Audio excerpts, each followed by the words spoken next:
ईश्वर बड़ा है। बहुत समय पहले की बात है। किसी नगर में एक भिखारी रहता था।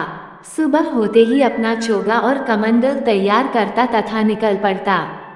वो हर दरवाजे पर जाकर एक ही आवाज लगाता, देने वाला श्री भगवान, हम सब हैं उसकी संतान।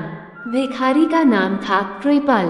उसे जो कुछ भी मिल जाता वो उसी से संतुष्ट हो जाता। उसका एक मित्र जगन्नाथ भी भीख मांगता था। वह दरवाजे पर जाकर हाँक लगाता, देने वाला है महाराज, यही दिलवाएगा भोजन आज।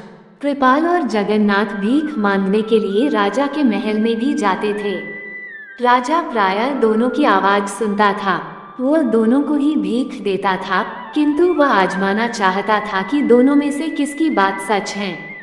इंसान को सब कुछ देना भगवान के हाथ में है या महाराज के हाथ में है। एक दिन महाराज ने एक तरकीब निकाली। उन्होंने एक बड़ा सा पपीता लिया। उसका एक टुकड़ा काटकर उसके भीतर सोने के सिक्के भर दिए। टुकड़े को ज्यों का त्यों जोड़ दिया। तभी कृपाल भीख मांगने आ पहुंचा। राजा ने उसे दाल चावल दिलवाकर विदा किया। जगन्नाथ खंजरी बजाता आया और हाँक लगाई, देने वाला है महाराज, वही दिलवाएगा भोजन आज। महाराज ने सिक्कों से भरा हुआ वह पपीता उसके हवाले कर दिया। जगन्नाथ ने वह पपीता 2 आने में एक सब्जी वाले की दुकान पर बेच दिया। मिले हुए पैसों से उसने भोजन का जुगाड़ कर लिया। भला पपीता उसके किस काम आता। थोड़ी देर बाद कृपाल सब्जी वाले की दुकान के आगे से निकला। उसने मीठी आवाज में अपनी बात दोहराई। सब्जी वाले ने वो पपीता उसे दे दिया। कृपाल उसे दुआएं देता हुआ घर लौट आया। घर आकर उसने पपीता काटा तो सिक्के देखकर वह आश्चर्यचकित हो उठा। उसने तुरंत सिक्के उठाए और सब्जी वाले के पास पहुंच गया। उसके सिक्के देकर कहा, भाई, ये तुम्हारे पपीते में से निकले हैं। इन पैसों से मेरा कोई लेना देना नहीं है। सब्जी वाला भी ईमानदार था।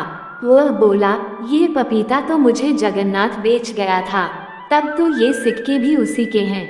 जगन्नाथ ने सिक्के देखकर कहा, ये तो महाराज के हैं।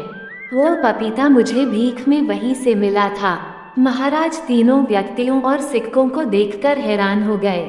सारी कहानी सुनकर उन्हें विश्वास हो गया कि इंसान को ईश्वर पर ही विश्वास करना चाहिए। वही सबको देने वाला है।